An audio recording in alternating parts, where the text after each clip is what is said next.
Hi, Sue Borison here with Your Teen Media, and today I am with Rosalind Wiseman, co-founder of Cultures of Dignity, and probably best known as the author of Queen Bees and Wannabes and mastermind of Wingman. Rosalind, thanks so much for being here with us. Thanks for having me. And you wrote a fabulous article about family meetings, and I thought let's dive into that a little bit, because right about now, we're all probably feeling like we could use some help in the family dynamic. So first of all, what prompted you to go down there? Was it your own personal experience, what you're hearing from other people?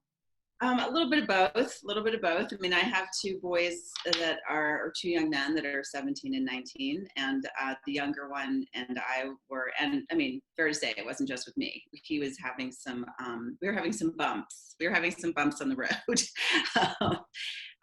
And I also was hearing from a lot of people about conflicts that they were having, but also it's normal, it's understandable. Conflict is inevitable. And when you have people in your house 24/7 that know you the best and know exactly how to get under your skin, and that goes both ways, by the way, that it was inevitable that people would really be in conflict with each other. And then how do we manage ourselves? Because the thing is, you can't leave, so you have to figure it out. I mean, and actually you can't really leave most relationships anyway.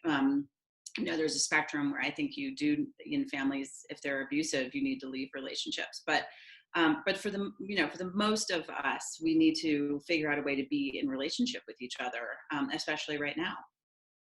One thing that you wrote about and suggest is a family meeting, which is, and it's inevitable that there's an eye roll that goes along with that concept, but there seem to be, based on your discussions with teenagers, good ways and bad ways to do this.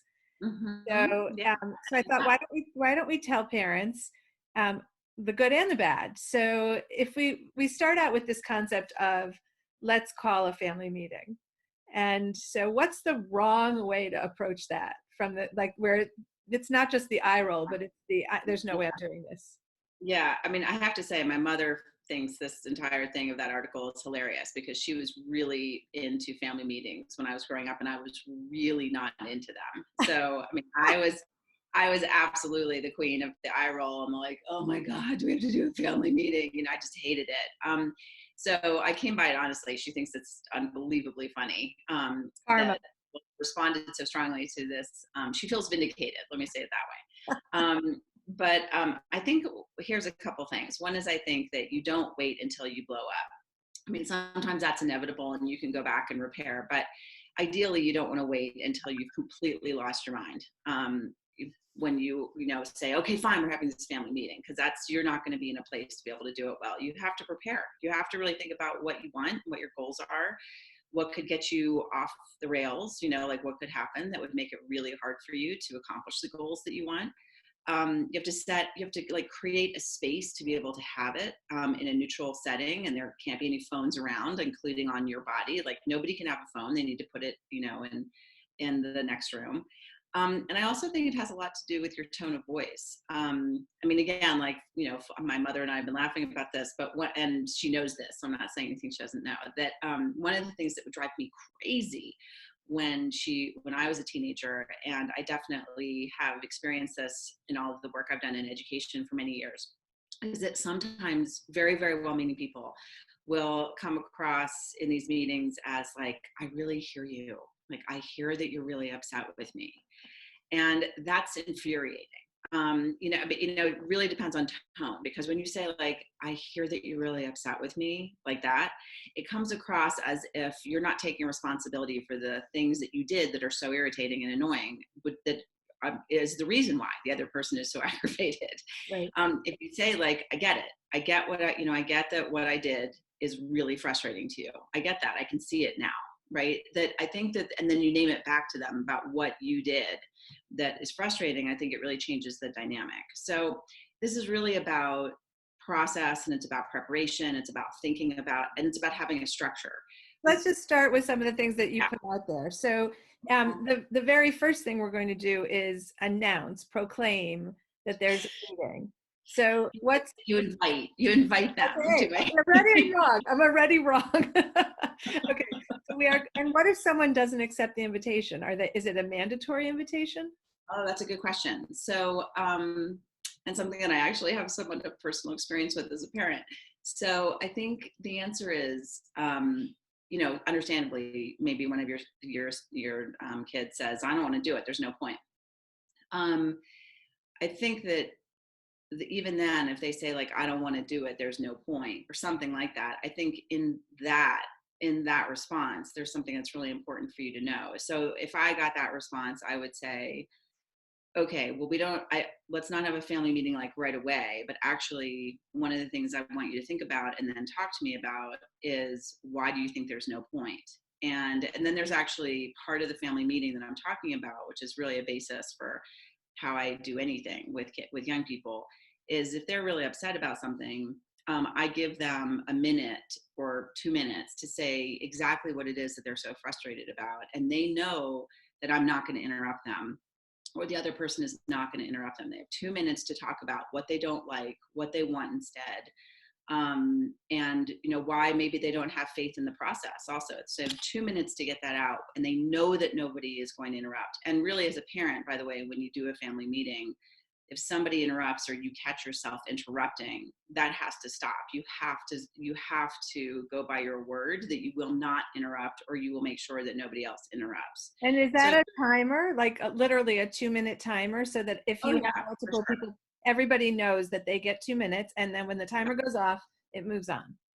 Yeah. And then, and so you can do it in a couple of ways, which is when somebody has their 2 minutes, you can have people ask clarifying questions on the other side. But before you do that, you have to really be clear about what an actual question is, because people in families are really, really good at, sometimes asking questions that aren't really questions, that are really like, why would you ever think that's a really dumb question, or that's really stupid, but without really saying it. We just have this way of getting under each other's skin.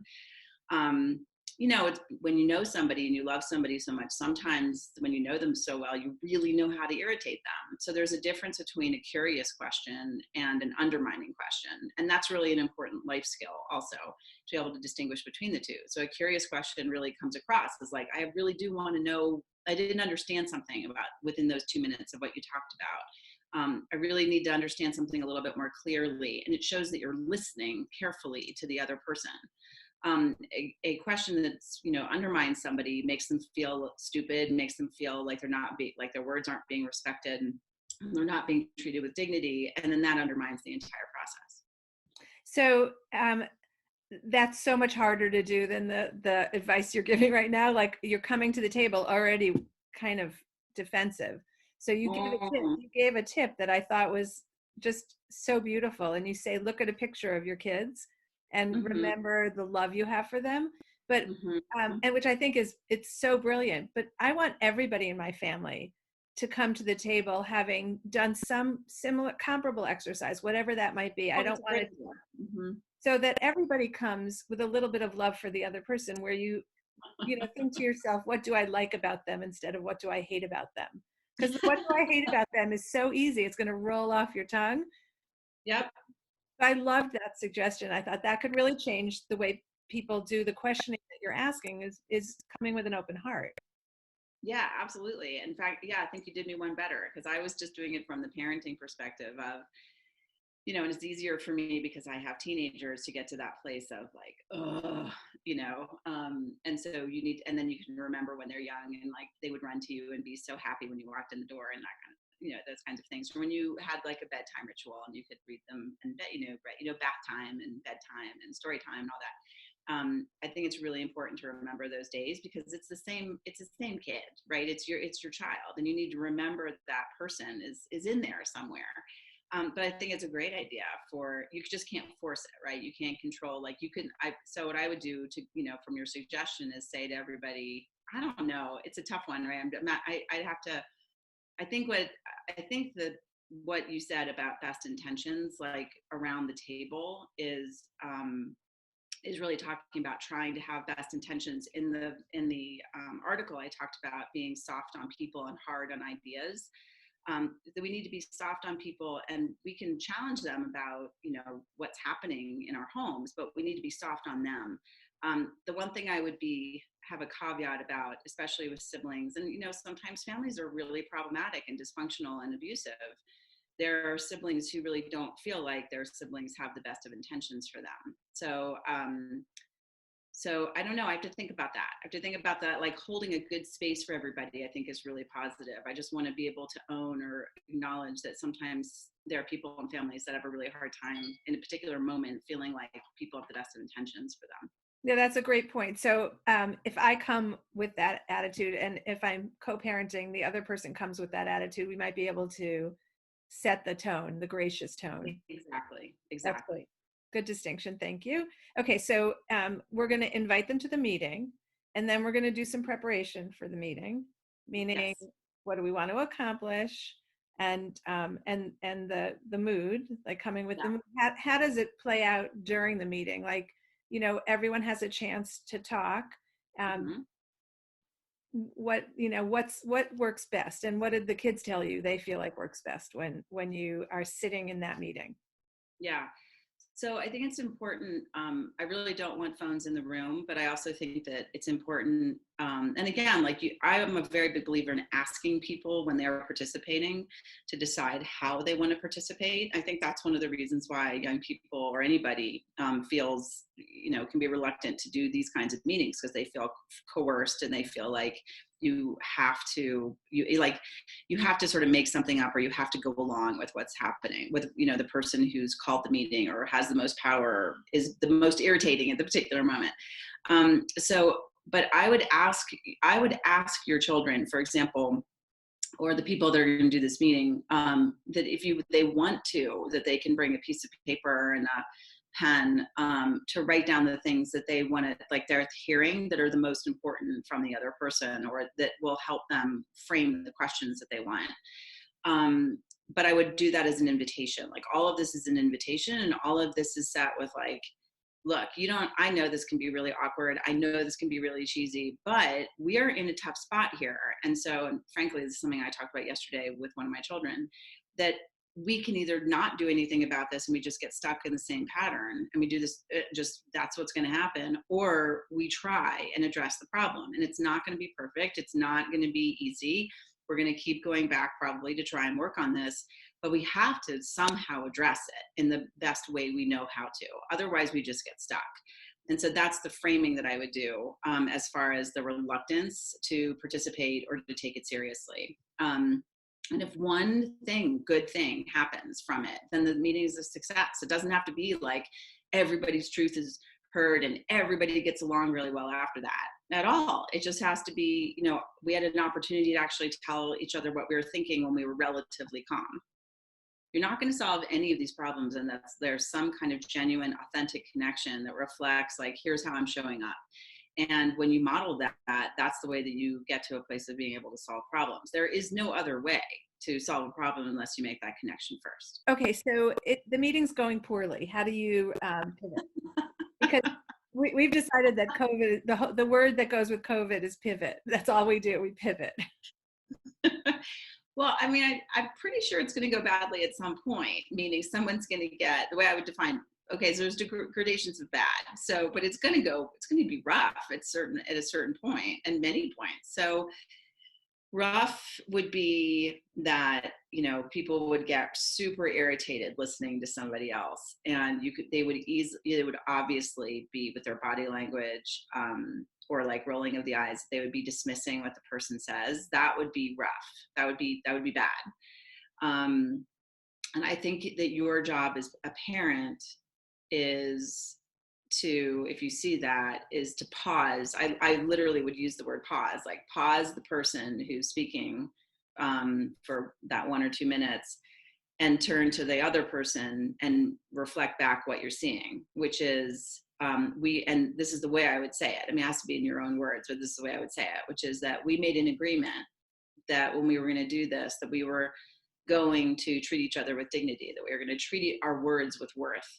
And what I'm seeing right now, so you have to say exactly what you're saying, is what I'm seeing right now is like you're sighing, you're rolling your eyes, your body language is totally communicating that you're not listening to this other person.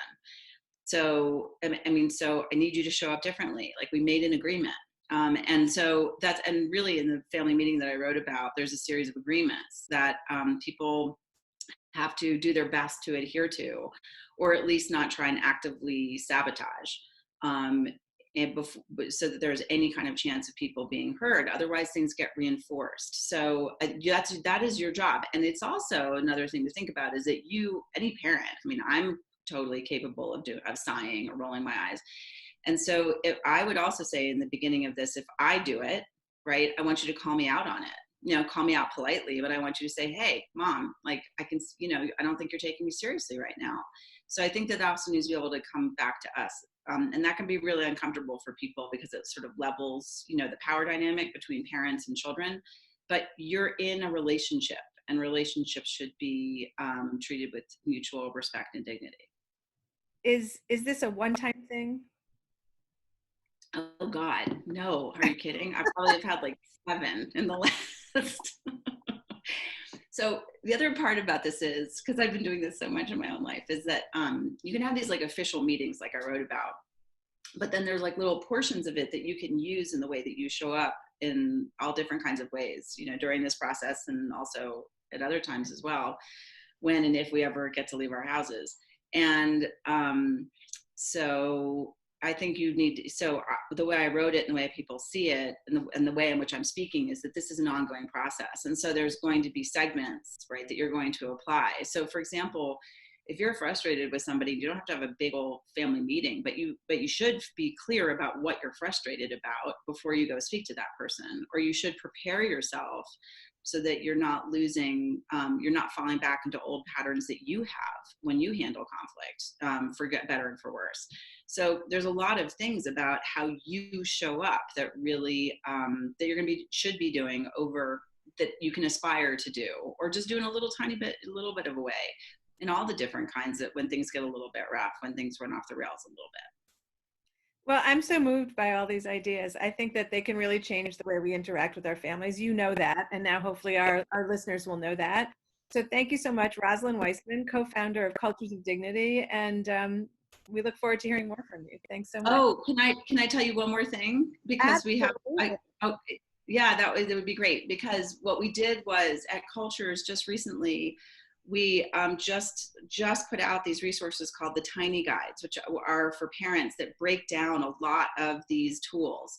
So if people are interested in that, I'm really proud of what we did because it's so manageable, because I think parents are so overwhelmed. They've become like teachers, administrators, principals, and counselors overnight, which is just absurd. So we've created these resources for parents that I think are really helpful. So if you go on our website, which is culturesofdignity.com, you'll see them right up front and center. Fantastic. Thank you for everything.